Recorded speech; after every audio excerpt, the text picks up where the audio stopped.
முடிவெடுத்தேன், என்னைக்கு 88 வயசு அம்மாவை கேன்சர் இருந்து நம்ம காப்பாற்றணுமோ இனி ஒரு நிமிஷம் கூட நம்ம விடக்கூடாது. மக்களை காப்பாற்றியே ஆகணும். சுகர்களை வெளியே கொண்டு வந்துடணும், கேன்சர் வெளியே கொண்டு வந்துடணும், கிட்னி வெளியே கொண்டு வந்தாகணும். அன்னைக்கு எடுத்த முடிவு போட்டு இந்த காக்கி இந்த கருப்பு கோட்டை கழட்டி ஓரமா மாட்டிட்டு கலர் போட்டு போட ஆரம்பிச்சு. இன்னைக்கு 50,000 பேர்த்த காப்பாத்திருக்கோம். 50,000 பேர்த்த இன்னைக்கு காப்பாத்திருக்கோம். ஹாஸ்பிட்டல் போகாம, மருந்து இல்லாம, மாத்திரை இல்லாம இன்னைக்கு எத்தனையோ கேஸ், மல்டிபிளெக்ஸ் கேஸ், எத்தனையோ கேஸ் இன்னைக்கு வந்து ஆரோக்கியமா வாழ்ந்துட்டு இருக்காங்க. கால் ரெண்டா பொழந்து போச்சு, கால் ரெண்டா பொழந்து போச்சு. 3 மாசம் ஹாஸ்பிட்டல் இருக்காங்க. காலை வெட்டணும் முடிவு பண்ணிட்டாங்க. அப்புறம் எதுக்கு 3 மாசம் படுக்க வச்சிருக்க? 3 மாசம் எதுக்கு திரும்ப அவங்க காசு வாங்கின? ஏமாத்து வேலை தானே இது? ஏமாறலாமா? வீட்டுல கொண்டு வந்து 70 நாள், நம்ம கிட்ட 72 நாள் வரும். 70 நாள் அந்த பொழுது போன காலை ஒட்ட வச்சோம். அத நீங்க முன்ன பாத்தீங்க. அப்போ பல லட்சம் செலவு பண்ணி ஒரு காலை எடுக்குங்கிற இடத்துல பலாயிரம் மட்டும் செலவு பண்ணி இந்த காலை ஒட்ட வச்சோம்.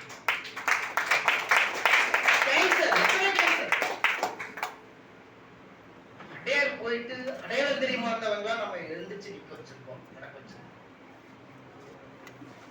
குழந்தை இல்ல, ஏன் குழந்தை இல்ல? அதை என்னைக்காவது யோசனை பண்ணி பார்த்தோமா?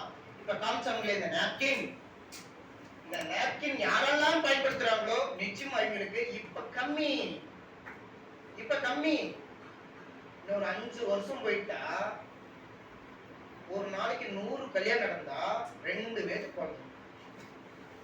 மீதி 98 பேரு ஐசிஆர் ஹாஸ்பிட்டல், சுகா ஹாஸ்பிட்டல், கருத்தரித்தல் மையம், இங்கதான் நம்ம போயிருக்கோம். ரீசெண்டா நடந்து தெரியுங்களா? அதை ஸ்டாப் பண்ணிட்டாங்க.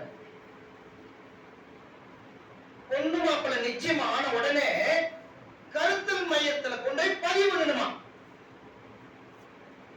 கேள்விப்பட்டீங்களா? அது ஒரு நியூஸ் வெளியே பிளாஸ் ஆச்சு. அதை மீண்டும் சுகாதாரத்தை கூப்பிட்டு அதை ஆஃப் பண்ணிருந்தாங்க. இந்த மாதிரி பண்ணக்கூடாது. ஏன்னா இது வந்து முன்ன ஸ்கூல்ல சேர்க்கறதுக்கு எற்காட்டுல மான்போர்டு அப்படின்னு சொல்லிட்டு ஒரு ஸ்கூல் இருக்கு. அங்கதான் வந்து கல்யாணம் ஆன உடனே குழந்தை வந்தா அந்த ஸ்கூல்ல அப்பாயின்மெண்ட் பண்றதுக்கு பதிவு பண்ணி வைப்பாங்க. இன்னைக்கு குழந்தைக்கே பதிவு பண்ற நிலைமை இன்னைக்கு குழந்தைக்கே இன்னைக்கு பதிவு பண்றோம்னா, ஒரு காலத்துல வீட்டுல குழந்தை பிறந்துருந்துச்சு, அப்புறம் கொஞ்சம் கொஞ்சமா மாறி ஹாஸ்பிட்டலுக்கு போயிட்டு இருந்துச்சு, அப்புறம் கொஞ்சம் கொஞ்சமா சூப்பர் வந்து ஆபரேஷனுக்கு போனாங்க. இன்னைக்கு குழந்தைக்கு அங்கதான் நம்ம ஹாஸ்பிட்டல் போனாதான் எங்களுக்கு குழந்தை. கருப்பா வேணுமா, சேப்பா வேணுமா, குட்டை வேணுமா, நட்டை வேணுமா, அறிவு வேணுமா, அறிவில்லாத வேணுமா? எங்க தீர்மானம் பண்றோம்? ஹாஸ்பிட்டல்ல தீர்மானம் பண்றோம். சோ அத்தனைக்கும் முற்றுப்புள்ளி எங்க இருக்கு? ரயில்வேல மட்டும்தான் இருக்கு. ரயில்வேல மட்டும்தான் இருக்கு. இந்த ஹனிக்ரோவர்ல மட்டும்தான் இருக்கு. இத நான் எடுத்தது இல்லாம நான் பலாயிரம் பேர்த்த காப்பாத்தியாச்சு. நான் ஒரு ஆள் பண்ண முடியாது. எனக்கு தோல் கொடுத்தவர் தாமரை செல்வன் இருக்காரு, செல்லதர் இருக்காங்க, லோகநாதன் இருக்காங்க, செந்தில்குமாரி இருக்காங்க, தேவேந்திரன் சார் இருக்காங்க. இந்த மாதிரி பல பேர் இதை எடுத்து சாப்பிட்டு பல குடும்பத்தில் இருக்கிற பிரச்சனையை சரி பண்ணிதான், பல நோய்களை சரி பண்ணிதான் உள்ள வந்திருக்கோம். இது பிசினஸ் நோக்கம் அல்ல. ஒரு உயிர் காப்பணும், ஒரு உயிர் காப்பணும். அவர் சொன்னார் இல்லையா, வருமானம் பெருகும். எப்படி பெருகும்? வீட்டிலே உட்கார்ந்து வருமானம் பெருகுமா? பெருகாது.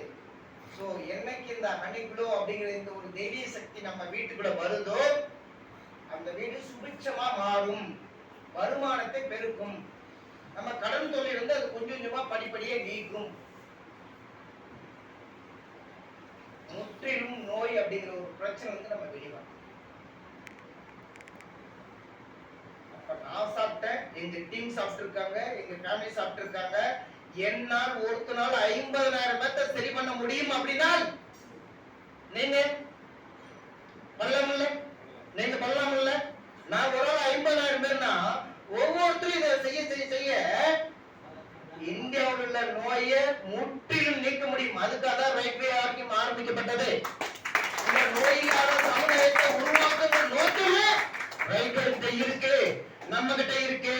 நான் தயார். நான் ஒரு கொரியர் பை தான். இது நான் ஒரு கொரியர் பை தான். என்னால முடியும். அப்ப உங்களால முடியுமா? முடியும். எல்லாத்தாலும் முடியும். விட்டுறக்கூடாது. கிடைச்ச வாய்ப்பை விட்டுறக்கூடாது. அரிமான வாய்ப்பு. இந்த அமாவாசை தினத்தன்று உங்களுக்கு கிடைக்கக்கூடிய இந்த வாய்ப்பு மற்றவங்களுக்கு கிடைக்கும் சொல்லி இந்த வாய்ப்புக்கு நன்றி கூறி விடைபெறுகிறேன். நன்றி, வணக்கம்.